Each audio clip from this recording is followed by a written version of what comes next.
Në Tiranë po qëndron për një vizitë zyrtare mbreti i Jordanisë Abdullahi II, një nga njerëzit me më shumë ndikim në botën arabe. Ai është pritur në një ceremoni të posaçme nga presidenti i Republikës Bujar Nishani.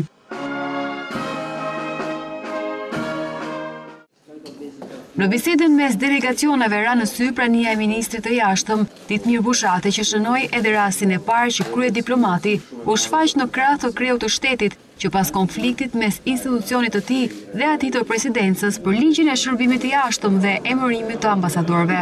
Në konferencën e përbashkët për shtyp, kreu i shtetit e konsideroi vizitën e mbretit jordanez si një gur themel për forcimin dhe bashkëpunimin mes dy vendeve. Kjo vizitë do të shërbejë si një nxitse e fuqishme për konkretizimin e marrëdhënieve në fusha konkrete, veçanërisht në ekonomi, arsim, shkencë, turizëm dhe fusha të tjera të bashkëpunimit.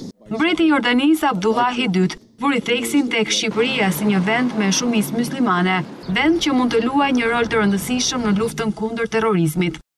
As a Muslim majority country, Albania plays an important role.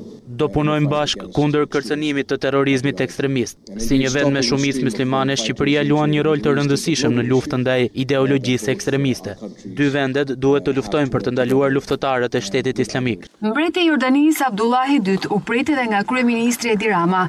Sipas njoftimit të zyrës së shtypit, në takim u shpreh gatishmëria për të rritur bashkëpunimin ekonomik, sikurse mbreti i Jordanisë siguroi se do të inkurajonte investimet jordaneze në turizëm dhe fusha të tjera. Në takim u fol edhe për sfidat e sotme rajonale dhe globale dhe onda mendimi se si të tilla kërkojnë ndërveprim midis vendeve dhe përgjigje globale.